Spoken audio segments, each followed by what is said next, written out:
proper. Just pull it.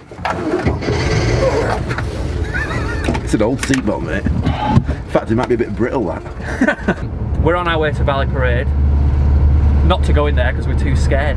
But we're going to do a podcast outside Valley Parade. We felt like we needed to be near the stadium. So we're going to go down, park up somewhere, set up the podcast gear and go for it. Out, Tom. Whoa. And go for it, yeah.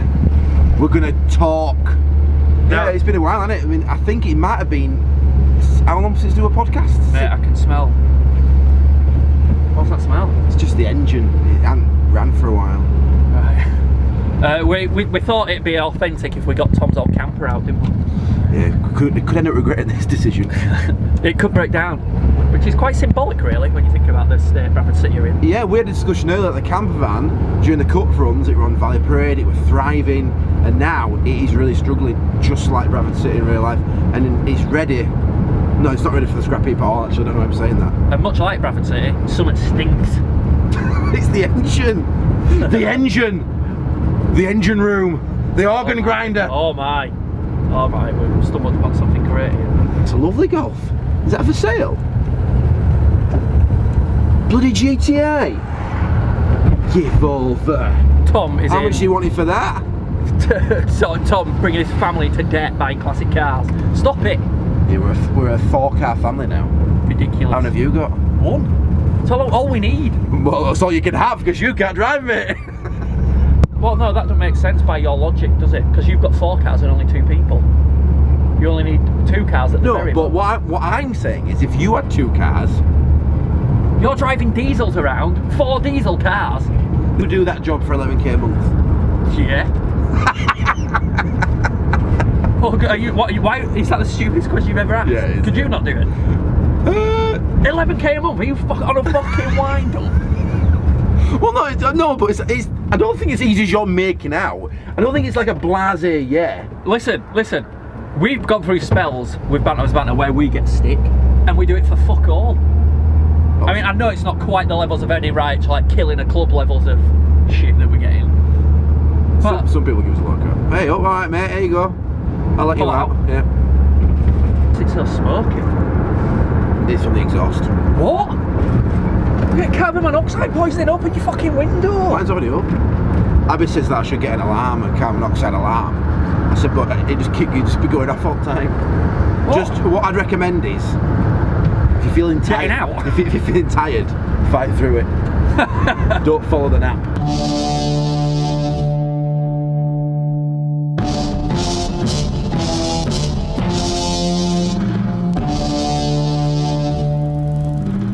This is a weird scenario for us. It's outside Valley Parade in the camper van. It's been a while actually since I brought the camper van to Valley Parade, and that was in the days of when things were nice. And we were literally, Theo can't believe this, we were literally allowed to drive the camper van on Valley Parade.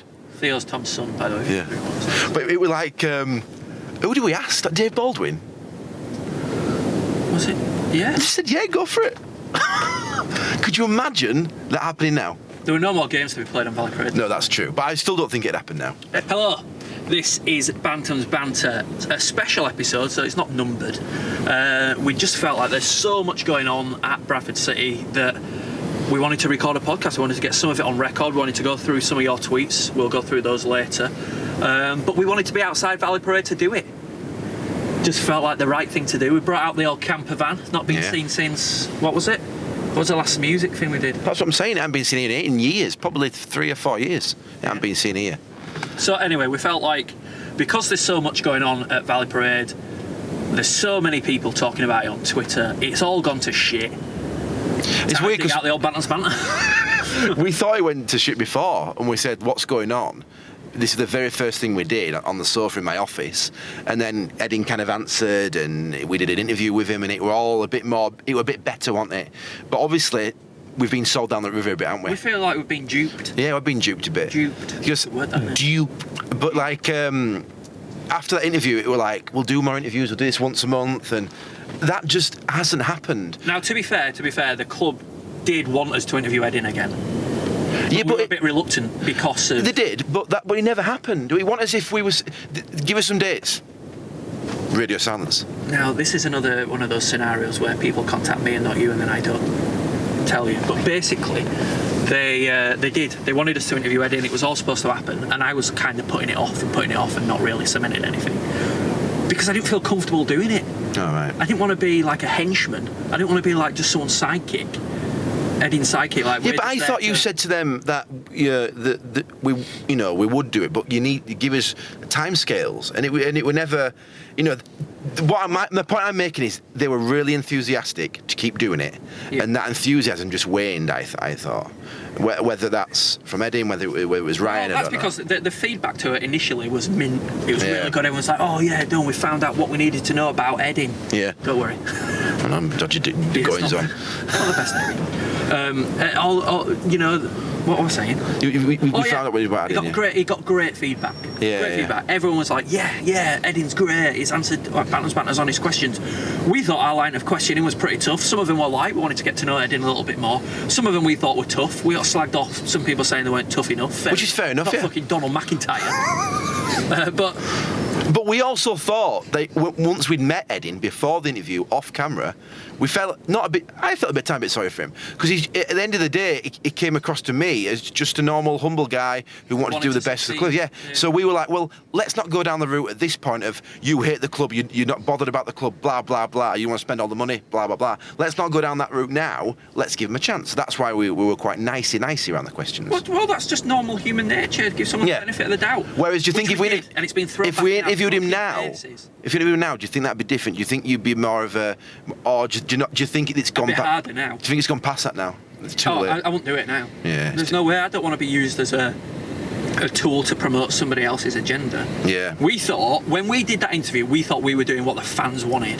The fans wanted to know a bit more about Edin. What is Edin about? What can we learn from Edin and about Edin, and what his plans are for this club? And actually, as it turned out, it was all pretty much bullshit. Yeah, essentially. Since then, it's all gone to shit. Yeah, it's gone to shit. Michael Collins appointed and lost his job, which we'll get into a bit more detail later. Hopkin coming in. I feel sorry for Hopkin.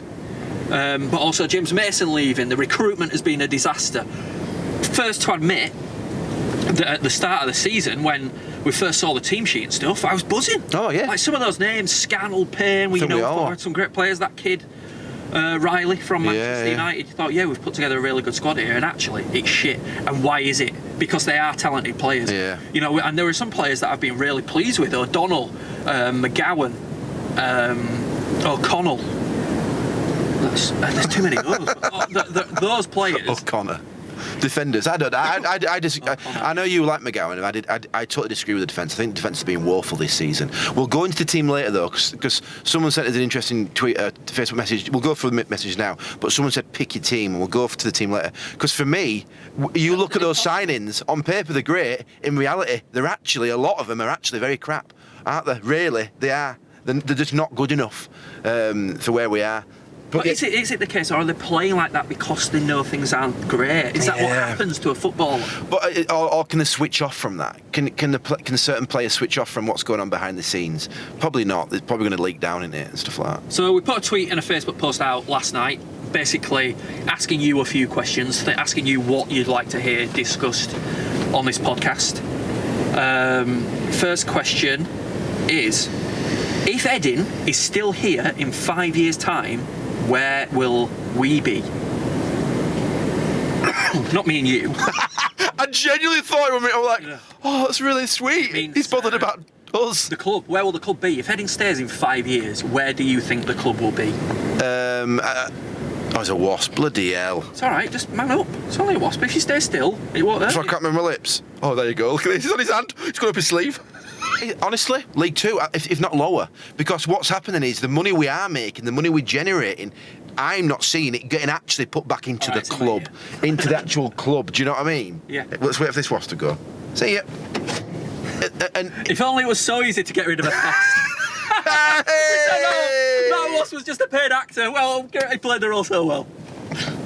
Oh mate. Anyway, So you think we're going to be? Yeah, definitely. Just because we're not. Look at the. We sold Charlie White for up to £1 million. Have we signed anyone for £1 million? No. Have we signed anyone for £500,000? No, we aren't signing players of value. We're getting them in loans and off frees. Yeah, cheaper. Question number one: why are they free? All right, it can work if you're playing a certain way, but we're playing direct, but we aren't signing big lumps. Are we? Big lumps of wood up top. I've got what I think is the answer for you to why we're selling big, like, and buying cheap. Free. They're not the opposite of each other. Yeah. But you know what I mean. Yeah. I'll tell you why. If it was your money, if it was your investment, yeah, you've put your money in and you're going to take money out, you're going to make money from it. It's a money-making venture. He's a businessman. You've got that's going to happen. If it was your money, would you spend big, or would you be thinking, well, if I spend, that's out of the money I'm going to take. I can take out. Yeah. You won't do it, would you? No, you won't. But that ain't. But then he don't give a shit about the club, does he? Exactly. He doesn't. So if I take it on a business selling, I don't know, Slim Fast. Yeah. I'm not bothered about diet drugs or Slim Fast. I'm not bothered about it. I'm there to make money. So I could diminish the brand. I could ruin the product. It could, and what's going to be detrimental is. Not the business is going to be detrimental. The business is going to be booming financially. People would stop buying. The customer base. We're the customer. Yeah, because exactly. It tastes disgusting. Yeah. It's not very pleasant. You don't want to be near it. So we are only fans. We're not only fans of Bradford City. We are customers of Bradford City. If he's treating that like a business model, then we are customers. So that means that we are going to stop going. We're going to start boycotting. People will make signs, heading out. If he's going to go that way. There's loads to touch upon in terms of the way the club's run. There really is. But the brunt of it, like you mentioned, is money. But your Slim Fast analogy, as complicated and weird as it was, makes sense because you want to make money from the business. Yeah. But to do that, you've ripped it apart. You've ruined Slim Fast. Because I don't care about Slim Fast. Do I look like I use Slim Fast? No. But you've ruined their brand.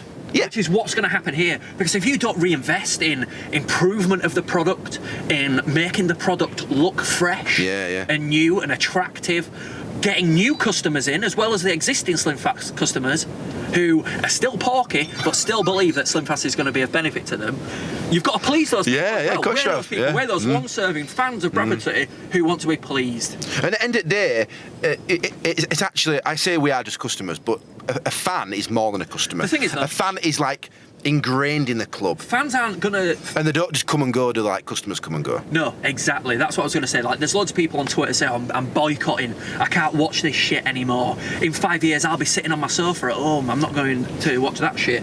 I said that actually. No, but that's fine, isn't it? No, it's not fine, is it? It's not. Why isn't it? We'd go and watch them no matter what. Well, I'm not being funny. This season, we Bradford at home, and my wife were like, John, do you fancy going to Palaver Day? And I said, yeah. And I chose Palaver Day over Bradford City. Now, that's the first time that's happened in years. Normally, Abby, and she knows, I go to watch Bradford City every Saturday. I used to go podcast every Saturday. That was just written. It was like a God-given. Not as many away games, I admit, but all the home games. Yeah. And what I found myself doing is, you know what? Rather than watching that palace shite, I'd rather go spend time with my family. And there's nothing wrong with that, but that ain't because of the players. It necessarily isn't because of the results. It's because you feel funny, don't you? You go and watch them and you don't feel the same. Yeah, it's like... It's changed. I've missed a few games this season through work because I've had to do it. But not being good... Why someone decided to sweep up Smash Bottles now? It's like we're in some sort of sitcom. I've had to work and not being as gutted as I've been in the past when I've had to miss a game. Yeah. You miss a game, you're checking it on your phone all the time. Yeah, when I work, it's just like, what was the score? Yeah. Completely. Yeah, just check the score. Completely. And that is to do with, like, going back to it, when you used to come to Bradford City, you wake up Saturday morning, you were buzzing, you were excited. Even in the days of Peter Taylor, you could argue you were still coming to Bradford thinking, hope, you were living in hope. Where's the hope now? The hope is that, hopefully we'll have a shot on target. Yeah, do you know what I mean? It's different. There was always the hope that, it's Peter Taylor, he'll get it right, or we're bringing in decent. And it was shit. It was depressing. And you weren't worried about the owners back then, because it were Lorne and Matt Lorne and Julian Rhodes were actually, let's think about it now, they were saints, weren't they? Yeah. For what they did to this club. And now they didn't take a penny out. They didn't. Well, at the end, of course, obviously, yeah. But in terms of salaries, in terms of hundreds of £1,000s a year, as far as I'm aware, they didn't take a lot out of it. They might have taken a bit out of it. People probably disagree.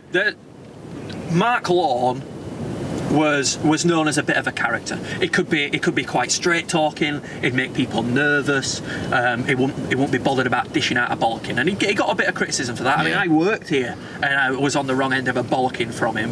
But I bet you did your job. I bet he let you do your job, didn't he? Exactly. And you know what? He ran the club really well, didn't he? Between him and Julian Rhodes, they levelled the playing field. They brought the club back into the black, and then they reaped the reward, because the reward for them was seeing Bradford City succeed. We've spoken to them about it before. Bradford City did well, and then they were like, right, we've done it. Yeah. We've got Bradford City to where they were. We can't take them any further. That's it. Let's sell. And they sold to who they thought was best. But Julian Rhodes and Matt Lawn, as much as they've been criticised in the past and stuff like that, deserve a huge amount of credit for what they did at the club, because they didn't asset strip it. They made it a better thing, and they made it into an asset to sell, which is something that Edding should look at as a good it's a good idea, yeah. Like Edding, not necessarily taking everything out of it and away for it for personal all that needed and to company happen gain. was more money. The way the club was being run, as far as we're aware, we don't know the full ins and outs of it, but Julian Rhodes, Matt Law, we were happy with what they'd done. Yeah. They were able to succeed. They brought in a good manager in Phil Parkinson and backed him to do well, and we reaped those rewards. And they were thrifty, but they still gave money. If Parkinson pushed, they'd have got the money. Whereas now you feel as though if Hopkin pushes, you've had your one free transfer. You can get one free transfer per season. You've had him, Jim O'Brien. Oh, he's injured for 3 months. Can I have another one? But no. they got things wrong in a different way. Yeah, that's it. Yeah, like, they did. Yeah. They got things wrong by bringing Peter Taylor in. But they learned, didn't who they? They thought would be the manager to get us out, and they backed him a bit, and he brought in the wrong players, and things went wrong. We stayed in the league, and we were able to recover from it. I mean, Banter's very foundations are based on that season. Yeah, completely. Yeah. Where we were shite. And you mentioned it before on the way here. In that season, we were allowed to come on podcast. We were allowed to come and say they were shite. I'm not saying we're not allowed to do that now because we're not podcast as much. But you get the feeling now. No, our stop. relationship with the club is diminished. Yeah. When we first started, and we're not doing this to show off about Bantams Banter, I'm doing it to try and paint a picture of where we think the club is at the minute. When we first started Bantams Banter, we approached Dave Baldwin. I'd worked at the club, lost my job through redundancy, and I approached Dave Baldwin and said, I've got this really good idea for a show. Me and my mate are wanting to get into radio, and we think that doing a Bradford City show would be a really good idea for us to get a foot in the door. Is that all right? And he was like, yeah, of course you can. All for it. Gave us back in straight away. Measure of the man. I mean, at the minute now, he's working on trying to improve Bradford. It's just the kind of guy he is. But it gave us a helping hand. It did us a favour. And that wasn't Matt Lawn, was it? That was Matt Lawn trusting in Dave Baldwin to do his job, to make the right decisions. And then when he did that, we eventually met Matt Lawn, and Matt Lawn was like, oh, who are these two idiots having a bit of banter? But he didn't say. He didn't tell us what to do. He didn't say be like this, be positive, be negative, whatever. We'll get to that. You're jumping ahead in my story. You jump into the next chapter, basically.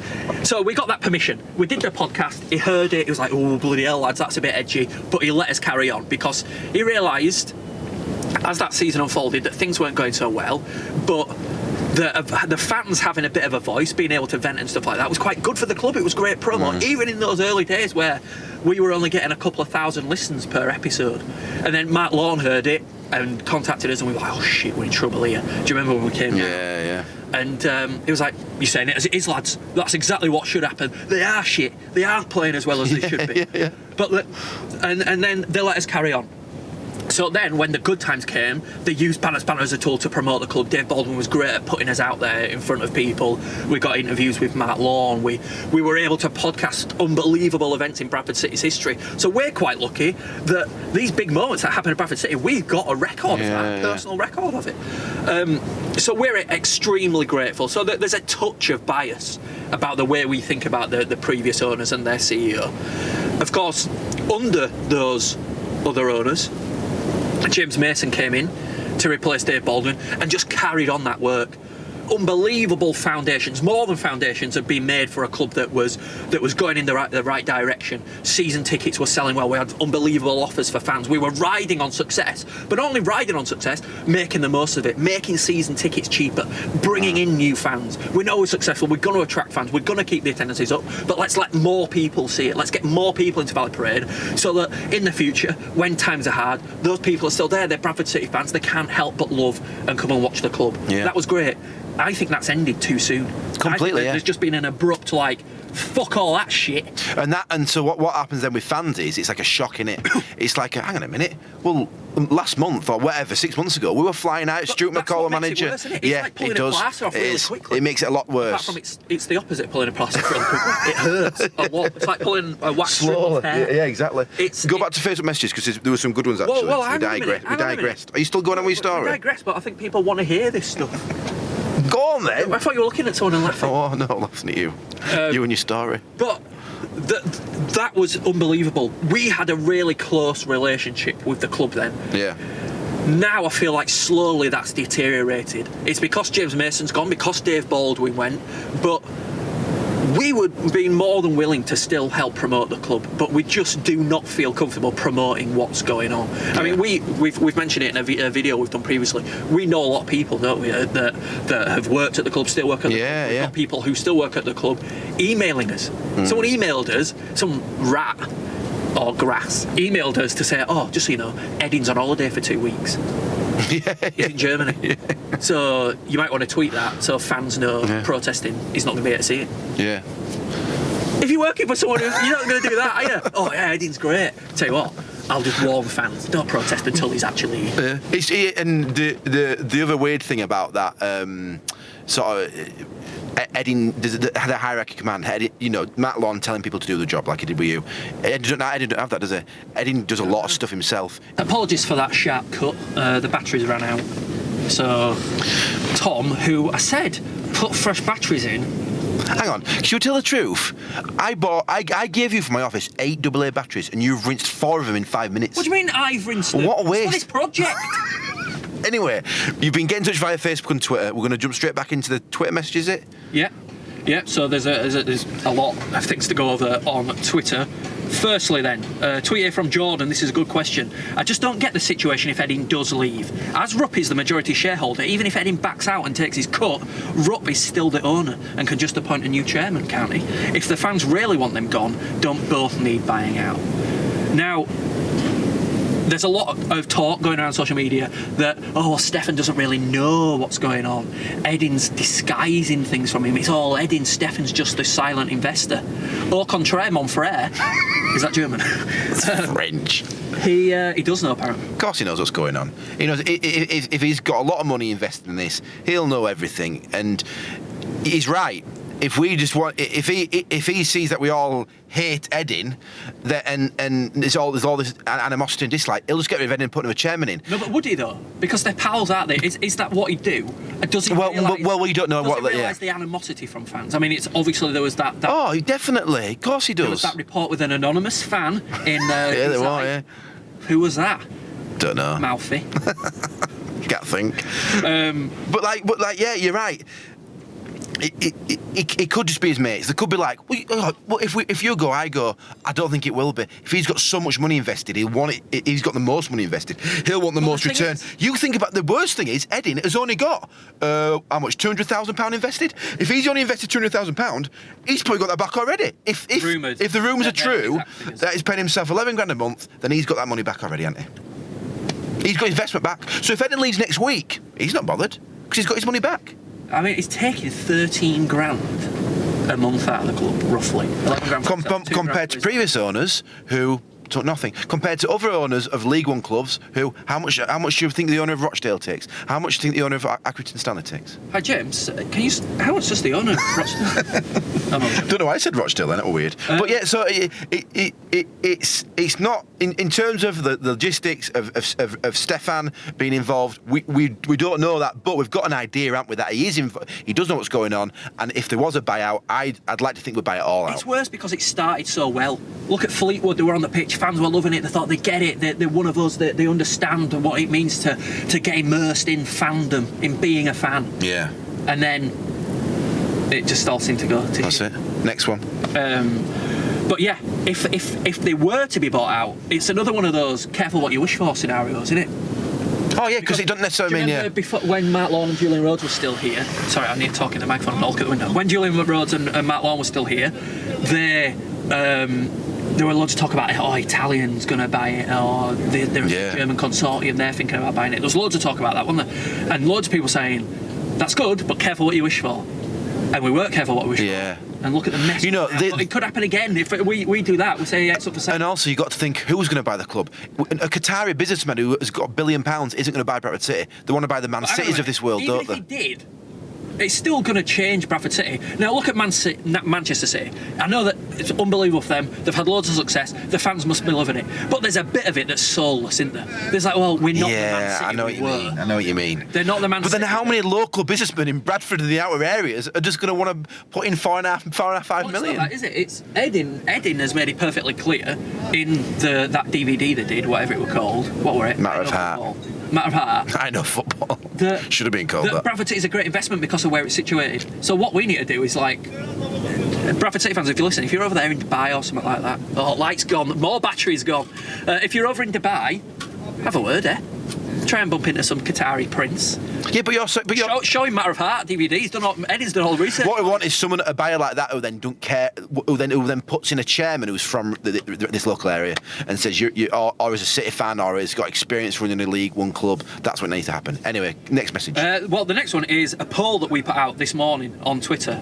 Bradford City fans, do you want Edding to leave or does he deserve time to rectify his mistakes? Now, bear in mind, there's not been a transfer window since he made that apology. Just playing devil's advocate here. Since he made that apology, said, yeah, I've made mistakes, I shouldn't have appointed Michael Collins. We'll talk about Michael Collins in more detail later, actually.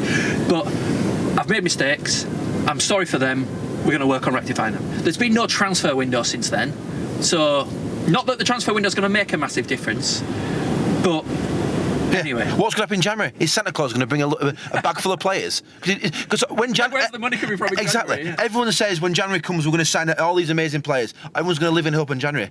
But if it hasn't happened already, then why would it happen in January? It's not going to happen. I mean, are they free? Can we get a loan?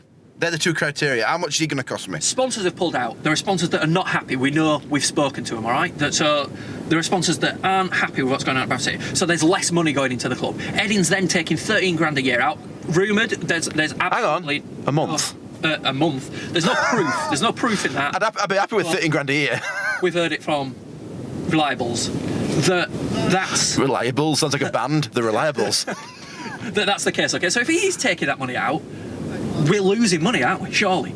So where's the money coming from? It's got to give, hasn't it? And if there's money just being hemorrhaging in that respect, eventually something's got to give. So eventually the club's going to run out of money. So then there's loads of even more cost-cutting measures.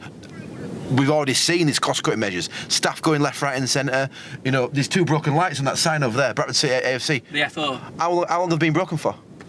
Well, I don't know how long they've been broken for. Well, they're broke. It's a cost-cutting measure. Get it fixed. Get it fixed. It's a cost-cutting measure. You know, it's Bantams bar TVs. I know they've been swapped now. It's stuff in the 1911 club. It's everything is the boxes. The boxes. Some sponsors have had to do their own boxes. If we're cost-cutting now, when we do run out of money, because we will run out of money, then what happens? Do you know what I mean? Then we really are. And the worst case scenario in all this is if they single-handedly send us into admin again. I don't think I can't see that happening. No, but that's the worst case scenario. Then again, I can't see this shit happening. Anyway, so the poll: do you want Edding to leave or does he deserve time? 77% of the votes say yes. Edding needs to leave now. Do you think he'd fall on his sword though? I tell you what, if the rumours are true that he pays himself so much a month and he's got his money back and maybe even a bit more, he might fall on his sword. He might leave. No, why would he? He's in a right position here. Getting loads of money. But the club could run out of money. Listen, mate, if someone were giving me loads of shit, but I was getting paid 11 grand a month, I would sit and take that shit. I'd take that shit face to face. Yeah, but what if you can't? I'd take that shit all over my face. What if in like a few months' time that money wasn't there to take out? Then you'd leave, wouldn't you? So be careful. If they ran out of money. But yeah, there are 556 votes. What's our votes on this? 77% say yes, leave. What's your vote? 23% no. I don't sit on the fence. think he needs to go. Yeah. I think he's made mistakes. He's made too many mistakes. It's too late to rectify it. Go before the club is left in ruins. I'd agree. It's still a valuable asset. It's still worth money. It's still rectifiable, but if a club goes down into League Two, which we very possibly might, the form does not look like it's turning around unless there's a miracle in January. I think if he wants to show that he cares about the fans, like he says he does, if he wants to show that he cares about the club, like he says he does, and the manager, the players, then he leaves sooner rather than later, and tries to leave gracefully as he can. No mention of money, no mention of anything, and just understand that the job was a lot harder than he thought. He can't do the model he wanted to do over here. It hasn't worked. And if he admitted this stuff now, as a person, it'd still be all right for him. But that ain't going to happen, is it? Anyway, Carl Smith, in response to the poll, says the problem is timing. We need investment in a poor team. If the owners feel they have no choice but to leave, why would they invest? Also, it's all very well fans wanting them to leave, but we need viable new ownership. Are there groups out there ready to put in an offer? Good point. We've discussed that already. Yeah, when they probably aren't, are they? A little bit. So Graham Clark says he properly implemented his vision in the summer. He can't fix it until we can sign new players. We are screwed by the new transfer windows, where we can't even sign someone on loan. While we get more depressed and angry, waiting to see if he has changed his approach. What about free agents? So basically, Graham's sort of sticking up for him there, saying, well, he's apologised, he's implemented his new thing, it's not worked out, but now we can't do anything because of the new loan system. He can't change anything until January. Do you think Graham's a bit naive? Maybe a little bit, but it's a fair point. We mentioned it. Things can't be changed until January. But relying on January, by the time you get to January, you're already fucked. If you're in the bottom half of the table, struggling, you're fighting against relegation. Can't we say free agents? Yeah, but who's knocking about? Jermaine Pennant. Come out of Big Brother house. Like if a player's still available now, they're like the last rotten pear in the bottom of a. Well, what about Jim O'Brien? He because all the other players were so crap, he came in and made him look like bloody Maradona. He was a good player, actually. He played with heart on his sleeve. He played really well. He's out for 2 or 3 months now, ironically, till January. Rick Harrison, in response to the poll, says it's mistake after mistake now. It would take a miracle for him to win our trust back. They should sell up and cut their losses. It's not looking great for the. Well, every single comment I read on Twitter was all negative. And I don't mean negative in a way that I disagree with. I'm all behind it. But it was all. There was 1 or 2 people. Nigel says maximum income, minimum outlay equals disaster. Okay. Gavin says we want Eddie Wright to leave. Caps lock on. January is the final chance. This is Mikey Feather. January is the final chance, isn't it? We are in real trouble. If we do not sign the right type of players, it will be League Two again. We need the players with courage. We have thrown away all the progress we've made. Now that's a point I want to get to. Bradford City had made a ton of progress. And very recently. So obviously we got to the Premier League. That was the pinnacle. It was unbelievable. We played European football in Toto Cup, still counts. And it was unreal. Right? Yeah, well. Then we declined quite quickly. Dropped through the league, got to League Two, worst it's ever been. We thought we might be near extinction. Lawn and Rhodes at the helm. They did get criticised at the time, as we've already mentioned, but then they rectified it. Under Phil Parkinson, Bradford City essentially was saved. Yes, we're not back in the championship. Our saviour. But we were ready for it. We would be in the championship. We would, yeah. So one here from St. Peter on Twitter. Hopkin is the man I believe. So he thinks Hopkin is going to be a successful manager. I agree with that. But Abbott needs to go. A new broom is required. Abbott's recruitment is shocking pre-season. So, right. So, as a scout, as head of recruitment, something like that, he's going to get some things wrong, isn't he? And I think Greg Abbott has done a lot of right things to this club. He's an absolute stalwart of the club. I do not disagree with that. Almost a bit of I don't have a bad word to say about it. I don't. I'd love club legend. For someone to tell me otherwise, if you can convince me. Oh, I don't. But he's going to get it wrong sometimes. He's not always going to get it right. It's not just Greg Abbott. He'll admit that. Loads of people in that position get that wrong. And also, how well did Juan Sebastian Veron do at Manchester United? He was shit. Look who his work it was. This Bloody great Gatsby. Shotgun. It was shotgun back ahead here. Someone with a number plate, Gatsby. Also, look at who he's working with. Do you know what I mean? He wants to stay in a job, does Greg. He's not necessarily going to leave this place and roll into another job. He's also, I don't think he's that bad at his job. I think he's fantastic at his job. I think he is, but I think he got some wrong this season. I do. Absolutely. A lot of those players got relegated. But do you know who'd be the first person to admit that he got some of the recruitment wrong? Greg. Greg. Yeah, he would. Yeah, of course he would. Greg also brought in Charlie White. He sat in a room. Who made the club a fortune. That's true. He sat in a room Where's with... that money? This transfer committee. Edding. Who's he else sat in a room with? He sat in a room with Edding. God knows who else will be in there. Not many people, I don't know. What's this guy? Don't know. Transfer committee, right? It's not going to be an easy task for him, is it? It ain't just Edding going to Greg, you sign whoever you want to sign and forget about it and we'll hope for the best. He's got a yes and no, it obviously is money involved, so it is difficult. I don't think the sign's been great. And you know what? If Greg Abbott thought it was going to be beneficial for the club for him to leave, he'd be the first person to make that decision and leave. He would not. He wouldn't think. He wouldn't. Basically, I don't think Greg would cling on if it was detrimental for the club. I don't think he would. He's not that sort of guy. So if Abbott leaves, then are you worried about the state of the club? Yeah, massively. How worried? What's worrying you the most? I think I was more worried around the time of admin. Because at that point you might not have a football club, and you're going to start again, and it's that was terrible. That was really bad. I worked, and I know you did. Awful. And we're not in that position now. We have owners. Do you know what I mean? And the future's definitely not looking bright. It's just got owners that we might not necessarily like or don't want here. So, but because at the end of the day, right thing. It's not that we've just picked out two random German folk to not like. Oh yeah, exactly. Yeah. But if someone's doing a bad job, you've got to acknowledge that they're doing a bad job. Do you know what I mean? And the more you ignore it, the more you become as part of the system, part of their sort of idea that they can kind of put the wool over everybody's eyes, all the fans' eyes, about what's going on. And there's a lot of things that are just rumour. We've spoken about this at great length before, but it's not only that worries me. It's not the murmurs that come out of the club and like this, that sponsors are dropping out apparently, and that money's being scrimped and saved here and there, and that even light bulbs aren't being replaced. It's not necessarily that worries me. That's thrifty, and it could be for the good of the club. It's the staff turnover that's real. It's not just rumoured staff turnover. It's not just rumoured that she's left, he's left, she's left, he's left. He's unhappy, she's unhappy, yeah. These people have actually left. People are speaking out. People are contacting us.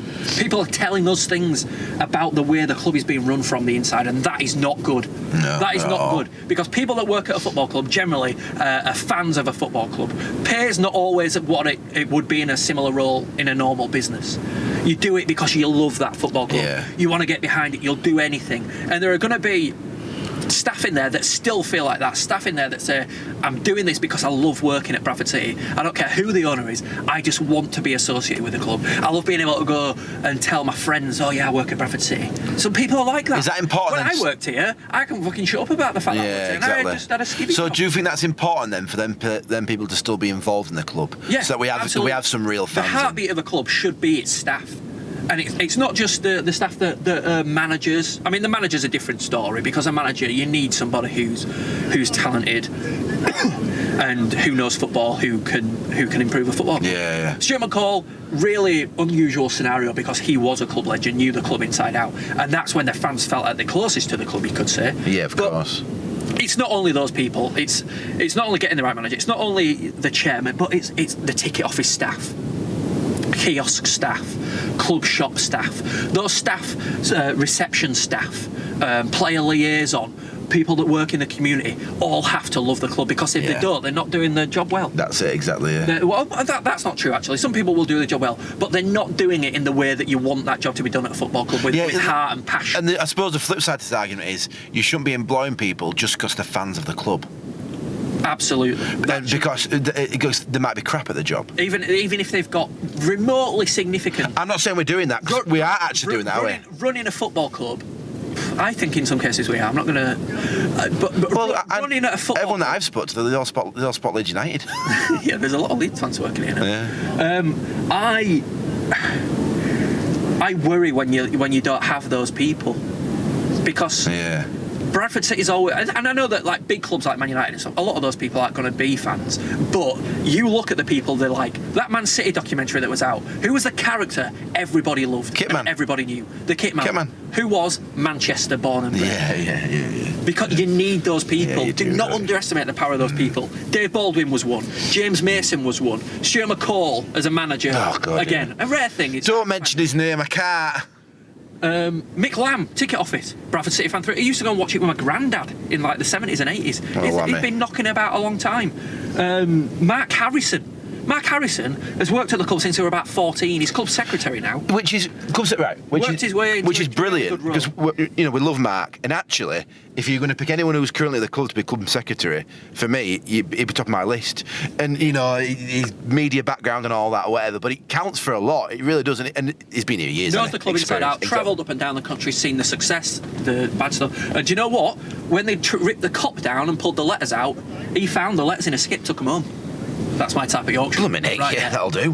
Why is people... Will the season ticket be cheaper in League 2? Is that a joke? What, are these coming in now? No, these are from before. We've got one here from Mark G80 on Twitter. Is there an option for bollocks to the protesting trying to get behind the manager and players? Now, that is a fair point, because all of this is going to be disruptive to the managers and players, and ultimately, we just want Bradford City to win. Because I guarantee you, if Bradford City were winning and we were sitting top of the league, no one gave a flying shit what was going on in the background, would you? There might be like a bit of worry.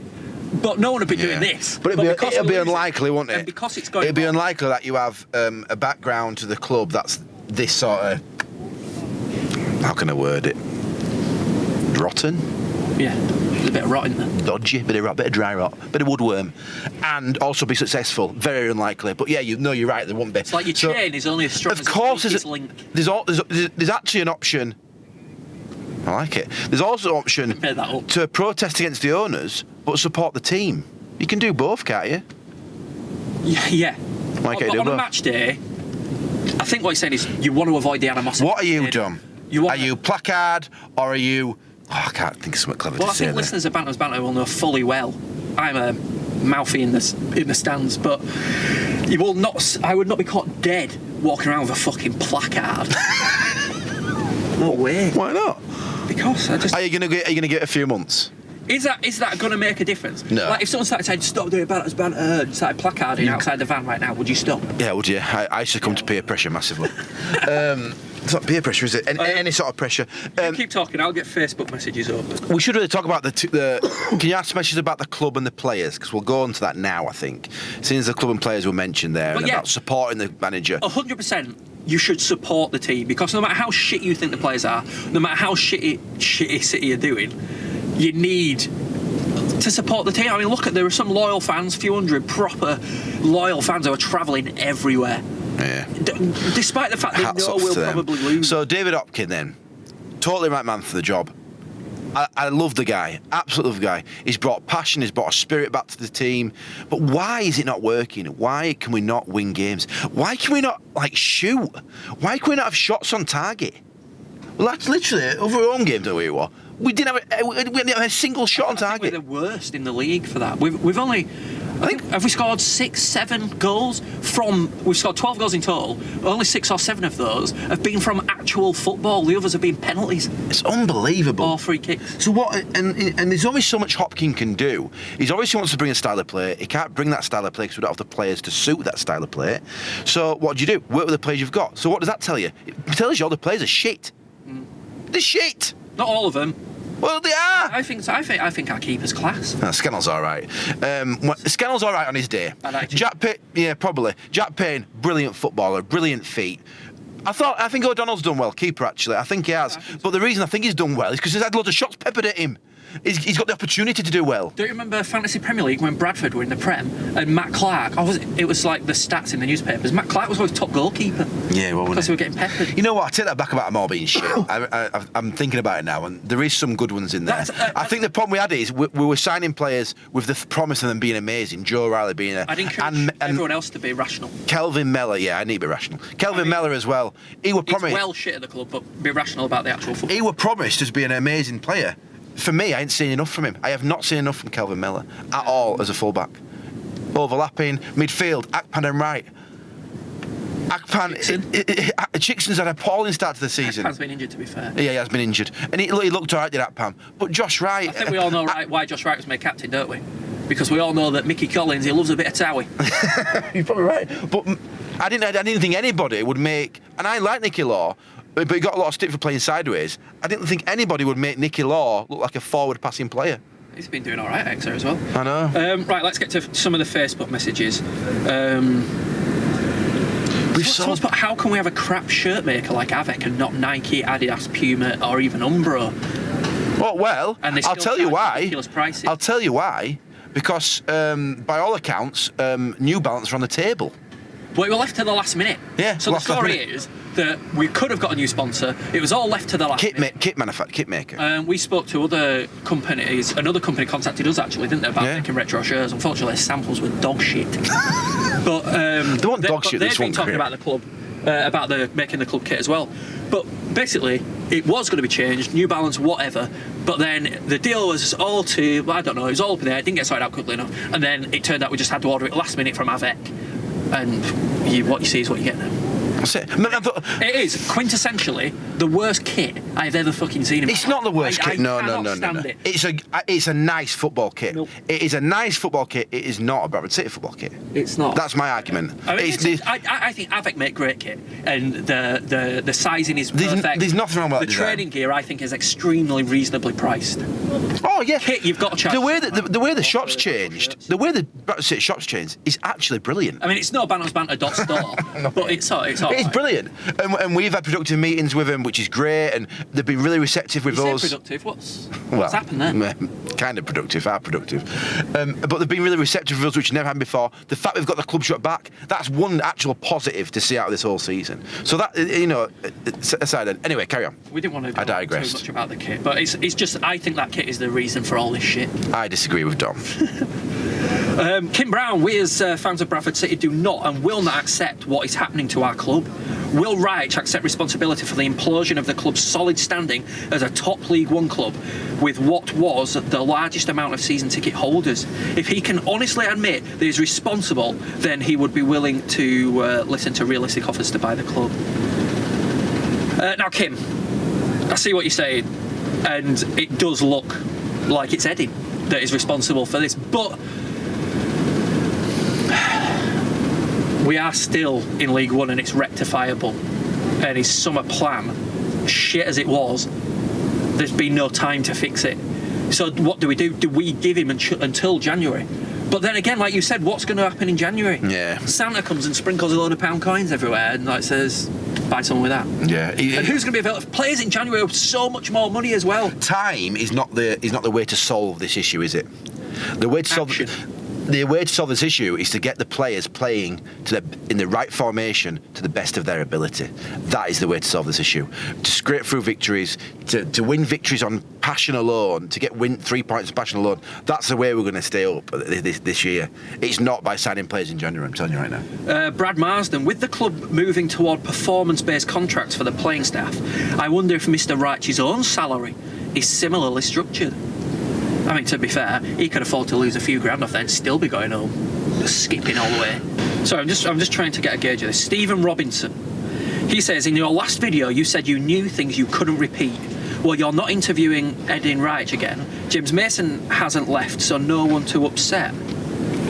James Mason has left. I don't think it's about upsetting people. What's he called? Stephen Robinson. Stephen, great question. I don't think it's about upsetting people.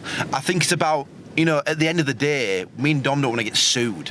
You know what I mean? It's clear to see that. It's clear to see that there's loads of people who've come out of the woodwork. I mean, we get a few emails, don't we? A few emails a week from people that either work or have worked at the club. But they don't say out in the public eye. That people are going to that effort to email. Yeah, they don't say it on newspapers because it's obvious that they were under a contract. If they say out, they're going to get done. And me and Dom are also likewise a bit worried. If we say something and then it gets brought up, where did you get that information from? We got it from so-and-so. Then they get done. It's not fair on them, do you know what I mean? And it's not about us sitting on the fence or spilling the beans. We don't want to get into trouble. We don't want to get into trouble. It's not worth it. For a shitty little podcast, it's not worth getting into a load of bother for. We'd love to. We'd absolutely love to. I mean, we can take a telling off Eddie for saying something out of turn. They don't give a shit about that. Ex-staff players and have been contacting us. Newspapers, not only from this country, but Germany, have contacted us. Magazines, football magazines in Germany have contacted us for interviews, wanting to know what's going on, why are Bradford City fans so upset with this German owner. Another thing, I've seen loads of people saying, oh, you can't say German, that's racist. It's not racist to say someone German. If, when you're trying to speak about a collective, which is Stefan and Edin, on Twitter, I think saying the German owners is a acceptable phrase to use. Yeah. I mean, you could say club owners, Bradford City owners, Yeah, but they're German. If someone said, oh, the British owners of Bantams Banter, I'm not going to racist. What's being British got to do with anything? Right, let's not turn this into a Jim Davison rally. But yeah, I agree. What, Jim Davison? It's not racist, What is sort it? of reference is that? Well, Jim Davison, I went to his gig, like a comedy gig of his, and he were really bad. He were like really like, well, it's all PC, freedom of speech. What, I'm British. What they call me, a Brit. Right, my friend over there, he's from, and then you can imagine what he says. Yeah. And I mean, me and my dad were like, and he turned into a bit of a When was like. this? Oh, years ago at St George's Hall. He was generally were quite funny, but then now and again he'd slip in a bit of BMP. Mark Ashdown, when are you leaving Reich? Are you proud of what you've achieved?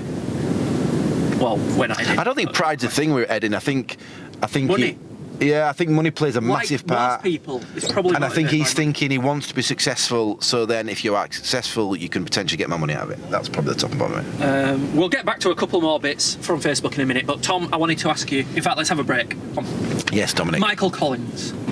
Of course, like many fans, we were harsh on him because we thought he was the wrong appointment, didn't have enough experience, didn't have the tactical nous to manage a professional League One club. That's true. And it's like, all right, Shrewsbury, he made a tactical change during that game that meant we won it. Fantastic. Yeah. Maybe he's going to be a brilliant manager. Tactician. But as it turned out, no was the answer. And we, like fans, you're like, oh, the manager, sack him. But when you think about it, and you reflect on it, he was obviously the face of something. He probably wasn't that comfortable being the face of. No. Is he questioning? Because he was a successful under-18 manager. And now he's nothing to do with the club. That's awful. I don't think he were a bad coach. That's not good. Yeah. That's not how Bradford treat people. Unless you're Peter Taylor. But it makes you realise how he was given the job. Under what pretences, doesn't it? There's a lot of things Do you know what I mean? in a young coach. Mental health being one of them. What must be going through his the head pressure, now? yeah. That's not fair. I mean, he was an Look at ex-pro. pressure. He could take with pressure, but he was unfair stick, I found, and like people slagging him off and personal vendettas and stuff like that. When actually he's been sold down the absolute river. He really has. Do you know what I mean? He's been used as part of an agenda. Yeah, of course he has. Yeah, and it's all his fault. And when in reality, when Hopkins came in, Greg Abbott's still there. Adam Drury's still there. He's literally been singled out. He's been singled out as the main responsibility for the bad performance. Which, let's look at how we've been since Collins left. How have we done? We've done the exact same. Nothing has changed. No better. So it's, in fact, it's nothing to do with Michael Collins. I think David Hopkins is going to be a good manager with the right. Oh, of course he is. Yeah, of course he is. I think he'll be fine and probably better positioned than Collins was. And Collins wasn't good enough. But I feel bad for him now that he was thrown in at the deep end. Yeah. With no real backing, it's looking like. Yeah, that's it. Yeah. Well, no, he didn't have backing in the night, and people say he's inexperienced. Of course, he was experienced, but he had to start somewhere, and he must have been. God knows how many manager interviews they went through. Edin told us he went through a lot of managers. They might have gone through 30 managers, and it was he the first one just to accept that. Oh yeah, I'll manage under those terms. I'll manage him. Yeah, pay me this much, tiny amount. I'll sign who you want me to sign. I get to manage Bradford City. It's a dream. Was it like that? Was it we haven't got an option? You got to take charge. If you don't manage the first team, you don't manage the 18s. Was there an ultimatum put to him? There's loads of questions surrounding the appointment. He was put under a lot of pressure, too much pressure for a young and inexperienced coach. Yeah. I'd love to know what he's doing now. I'd love to hear from him. I feel sorry for him. That he's all right. See if he's back in it. Yeah, I feel sorry for him. But yeah, I feel bad for him. It was a situation nobody would want to be in. Right. Do a few more questions, then we'll finish. Well, I'll tell you what, we can finish on this one. Oh, I like it, Dom. Helen Stowell. Yeah. This is a question put to us. How can you put feedback that everything's got worse since you took over the club? The music, the operating officer, the fans' morale, and the team, and let's face it, the results. are bad. They're worse than they were since he took over. How can you put that to Eddin in a constructive manner? Oh, what a brilliant question. What a really good question. It's not the best question for us. Basically, it'd be great if Eddin would allow us an audience off camera. Like we said, we don't want to be doing this stuff on camera. We don't want to be used as someone's puppet. But what we do want is to maybe get the chance to speak to Eddin and say, Eddin, look, we've got to be brutally honest with you. You've admitted to some of those mistakes, so let's go over them first. Appointing Michael Collins, you admit that was a mistake. What now? You brought in a new manager, a decent calibre manager. If you brought him in the summer, people would have been happy with that. Yeah. But what are you going to do now to back him? Because things have gone wrong. He needs serious backing financially. In the transfer market, we've got to bring in big players. What are you going to do? That's the first thing that needs repairing. Secondly, we hear a lot of bad things coming out of the club about the way the club is run. Firstly, is that right? Is the club being run in this manner? If so, it shouldn't be. That's not right, Eddin. That's wrong. Yeah. You've got to speak to him like a toddler. That is not right. That's naughty. Fix it. Go sit on the step. That's going to be detrimental to the club. Things you can do to fix it: bring in the right staff, treat your staff with respect, do things that are going to improve the club. Small things, but things that are going to improve the club. Do you think he'd take any of it on board, or do you think he's very single track minded that it's my way or the highway? And like, it is a brilliant question, is that, because she does raise a valid point that we can all be here harping and chirping on about stuff, and this needs changing, that needs changing, that's wrong, this wrong. But unless it gets translated or gets sent, he receives the message, and then not only does he receive this message, because he's away for 2 weeks now, so he's not going to see any sort of chance against him, is he? So if he does, he then reacts to it. So if he does, if there's 10,000 fans in that stadium shouting Eddin out, and he has people telling him he's doing this wrong, is he going to do it? Or is he going to be like Chilino of Leeds United, our lovely friend over across our neighbours, and be like, ignore it all, tell people to F off, and be totally against the fans? Because eventually something's got to give on it. Either he goes, or he goes against the fans, and this massive divide. So far, there's the divide. He's against the fans. Is Eddin right? No, well, against the fans. But he hasn't said that, has he? He's come out, he's apologised. He hasn't said much. By not saying stuff, he's giving himself time to think about how he's going to play his cards. But yeah. The recruitment.